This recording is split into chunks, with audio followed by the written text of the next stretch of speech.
Fala galerinha do xadrez, tudo beleza? Muita gente tá pedindo partida do Dubov aí no Grand Suisse 2021. Daniil Dubov, um jogador muito criativo, um jogador que sai sacrificando tudo. E eles estão jogando o Grand Suisse aqui em Riga, na Letônia, no lugar, na cidade natal aí de Mika Jutal e tantos outros jogadores. Shirov, se eu não me engano, tem cidadania espanhola, mas nasceu em Riga, enfim, tantas lendas do xadrez que nascem em Riga. O que será que tem, né, em Riga aí? Mas enfim, vamos dar uma olhada então. Daniil Dubov jogando contra o Ivan Sarit. Coitado do Ivan Sarit, né? Eu mostrei uma partida do Shirov contra o Sarit. E agora, depois dessa apresentação toda do Daniil Dubov e olhando de peças brancas, a gente já meio que sabe o que vai acontecer. Mas o Ivan Sarit é um grande jogador, já fiz lives, falei muito sobre ele, né? Um jogador que realmente vem surpreendendo muito o croata e tá aí, né, lutando aí pela sua vaga também no torneio de candidatos. Um forte jogador, dois gigantes. Vamos dar uma olhada então. O Daniil Dubov com as peças brancas abre com E4 e aqui C5, a defesa siciliana. Temos cavalo em F3, D6 e aqui bispo B5. Então o Daniil Dubov vai para esse ataque canal aqui, evitando as linhas principais de abrir a siciliana com D4. Cavalo D7 foi jogado roque, A6 atacando o bispo, e o bispo volta aqui para D3. Temos cavalo de G em F6, C3 dando uma casa aqui pro bispo. Eu gostei dessa ideia do Dubov aqui, ele tá fazendo essa siciliana virar uma Rui Lopes aí. Eu gostei do que ele tá fazendo aqui, tá virando outra coisa isso aqui, não é mais uma siciliana praticamente. B5 foi jogado, agora A4 atacando aí o peão, bispo B7, A por B5, A por B5, torre por A8, dama por A8. Legal essa solução aqui do Dubov de trocar um pouco de peça, já que ele está um pouco mais atrasado aí no desenvolvimento das peças aqui, né? O bispo tem que sair daí ainda, vai ter que perder um tempo, o peão ainda vai ter que sair daí para o cavalo e o bispo poderem jogar, então ele troca um pouco de peça, o que é importante. No entanto, não é que o Ivan Sarit está tão bem desenvolvido assim. Na verdade, o Ivan Sarit ainda não fez o roque, né? Então vamos ver como é que segue aqui na partida. Cavalo em A3 foi jogado B4, atacando aí o cavalo foi lá para B5, já ameaçou ganhar a dama aqui o Dubov. Esse lance é muito corajoso, galera, cavalo B5, porque, é claro, ele tá atacando aqui em C7, isso é legal, bacana, mas para onde volta esse cavalo se ele precisar, né? Ele não tem retorno, é uma ida sem retorno aqui, é igual passagem dessas turismo para Marte, para Lua, só tem passagem de ida. Dama em A5 agora foi jogado, atacando o cavalo e controlando o salto do cavalo lá para C7. E agora o Dubov segue então com C por B4, atacando a dama. Por enquanto o cavalo está protegido. Temos aqui C por B4 e bispo C4, um lance do Daniil Dubov e outro lance aqui espetacular do Daniil Dubov. Você fala, ué, mas tá deixando o peão aqui de E4? Tá. O Ivan Sarit captura, inclusive, cavalo por E4 e agora D3 aqui atacando o cavalo e D5 foi jogado então pelo Ivan Sarit. E olha o problema aqui do Daniil Dubov, porque tudo bem, ele pode capturar uma peça, as pretas vão capturar outra, mas o cavalo dele vai ficar sem volta, o cavalo dele vai cair, né? Por exemplo, não foi assim que seguiu na partida, mas aqui se o Dubov tivesse capturado, depois de C por D4, tem que tirar o cavalo daqui, e se jogar aqui o cavalo em E4, tá vindo em D4 estaria vindo E5, e aí depois da saída do cavalo, o bispo por E4, esse cavalo vai ficar sendo perseguido para sempre. Dá para acabar com a história dele aqui com o cavalo D6, bispo por D6 e dama por D6, seria uma possível variante, né? Mas aqui melhor para as negras, né? Melhor para as negras, 2 peões a mais, apesar de não ter dado roque, as pretas podem tentar aí trocar as damas com dama B6 e amenizar a questão aí do roque, né? Ou a dama troca agora ou vai permitir as pretas darem roque e aqui estaria melhor o Ivan Sarit. Então o que fazer depois desse lance D5 aqui, né? Esse lance D5 aqui é espetacular e o Daniil Dubov vai para um lance bizarro de bom aqui, surpreendente na posição. Ele vai para o lance bispo em F4, galera, o Daniil Dubov tá jogando aqui como Mika Jutal, tá jogando como Mago de Riga, aqui sacrificando peças. A partida seguiu agora com E5 e agora o Daniil Dubov tem um monte de peça atacada. O bispo atacado de casas escuras, o bispo de casas claras, o cavalo tá meio bamba. Tá difícil aqui a posição pro Daniil Dubov depois desse E5, né? Por que aqui não D por C4 direto? Por que não capturou esse bispo aí que tá dando sopa? É porque o bispo em F4 tá dando apoio para C7, né? Então poderia seguir aqui com o cavalo C7, salvando o cavalo. E depois de rei D8, aí D por E4. e o Dubov recuperaria a sua peça e teria um forte ataque para cima desse rei que não joga, a torre que não sai. Seria uma boa posição para o Dubov pelo preço de um peão apenas, né? Então, com certeza vale a pena. Por isso que nessa posição o Ivan Saric segue com E5 e agora o Danil Dubov tem os dois bispos atacados. A partida seguiu com cavalo por E5, D por C4, o Danil Dubov vai jogar com uma peça a menos e agora D por C4, salvando aqui, protegendo o cavalo, capturando mais um peão. Pressão total aqui no ponto de D7, o Ivan Saric tem que fazer alguma coisa, ele segue com cavalo por E5, temos aqui... vale a pena dizer uma outra possibilidade aqui, esse lance é interessante, né? Com certeza o Dubov deve ter ficado na dúvida se ele jogava um peão por peão ou se ele deixava mais peça aí e ia para um lance, por exemplo, como dama H5, né? Muito maluco, né? Atacando aqui em F7, por exemplo, depois de dama por B5, poderia seguir com dama por F7, rei D8, aqui D por E4, recuperando a peça. E depois de cavalo por E5, bispo por E5 e dama por E5, que loucura é essa, né? O Dubov estaria com duas peças a menos, mas ele recuperaria uma das peças e poderia ficar tentando castigar um rei exposto, né? Uma possível continuação aqui, vou passar mais alguns lances desse estudo apenas para a gente ver que continuação esquisita, né? O Dubov também poderia ter ido para linhas aqui bem complicadas com dama em H5, né? Mas aqui ele preferiu jogar com D por C4, cavalo por E5 foi jogado bispo por E5 e agora bispo C5. O Ivan Saric tem uma peça a mais, aponta aqui todas as armas na ala do rei aqui do Dubov e o Dubov segue agora com bispo D6, olha que legal.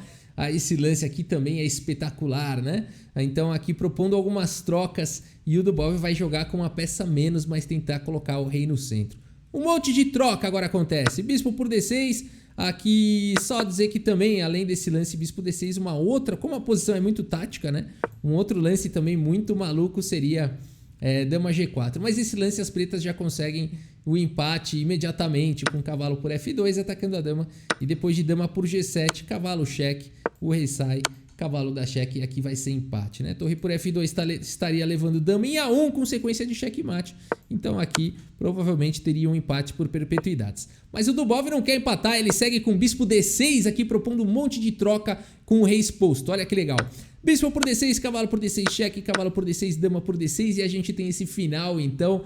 Danil Dubov com uma peça a menos, mas ele tem um peão passado, um rei que não pode dar roque e um rei exposto aí para atacar. Bispo C8 foi jogado, torre em E1, cheque, o bispo veio para C8 para cobrir, agora o cheque aqui em E6 e agora a torre D1 aqui pelo Danil Dubov.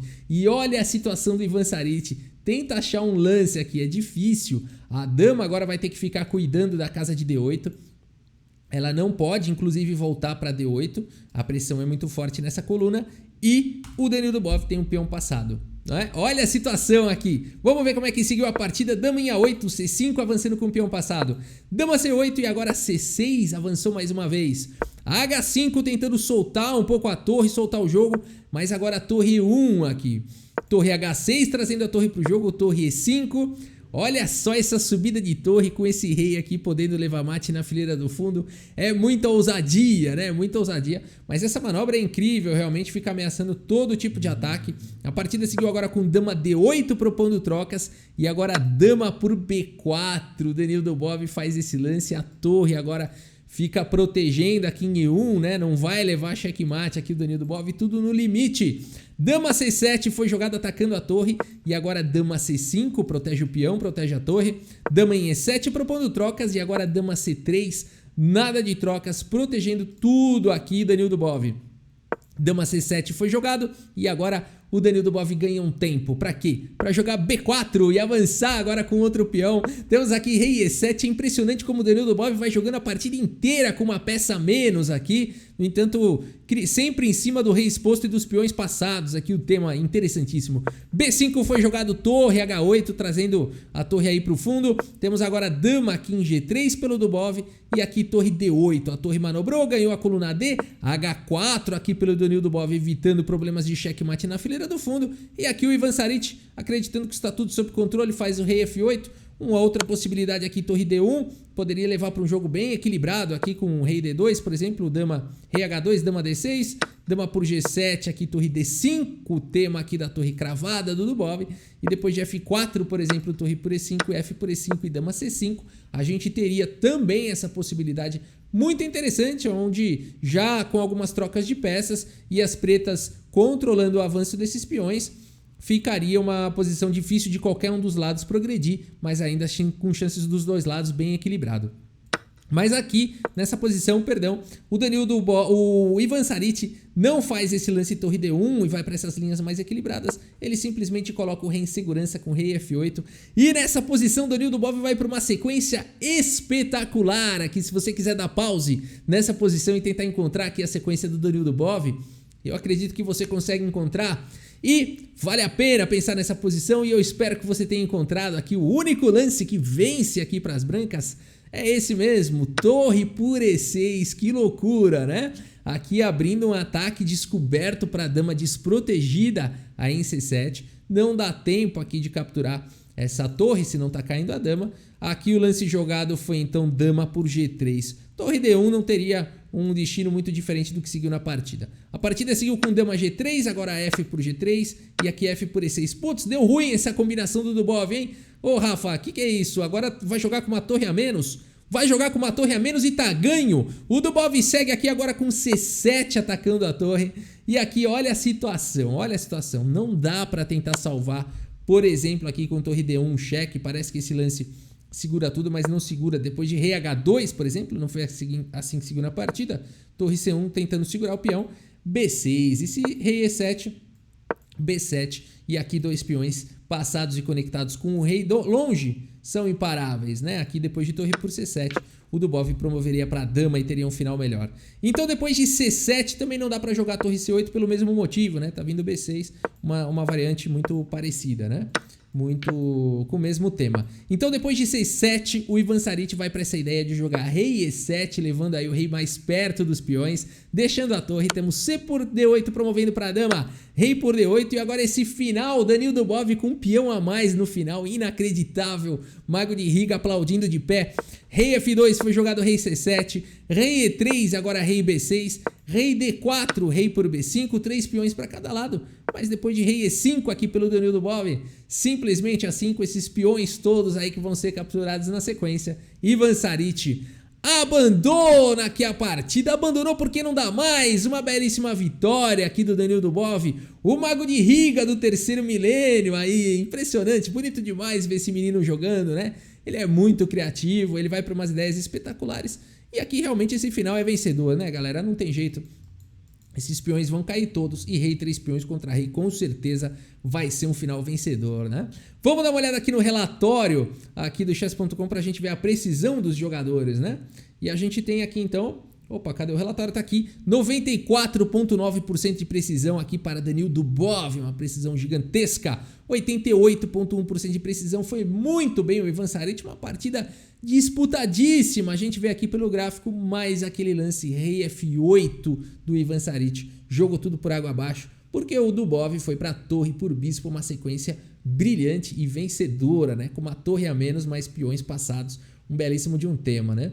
E é isso, a gente segue então cobrindo mais partidas do Grand Swiss 2021 e aqui a classificação, galera. A classificação então é ao final aqui da sexta rodada. A gente tem a Lireza Firuja, segue na liderança com 4,5 pontos, MVL na briga, Eugeni Najar, Krisman Sassirikan, o Alexei Shirov, todos com 4,5 pontos. E com 4 pontos também muitos jogadores, um torneio muito disputado, vale 2 vagas, um torneio de candidatos. Caruana, Yuliangui, Korobov, Petrucian, Sarin, enfim, por aí vai, a lista é extensa. E a gente segue cobrindo então mais vídeos do Grand Swiss 2021, espero que vocês tenham curtido aí o vídeo. Muito obrigado pela sua audiência, um grande abraço para todos vocês e até a próxima, valeu!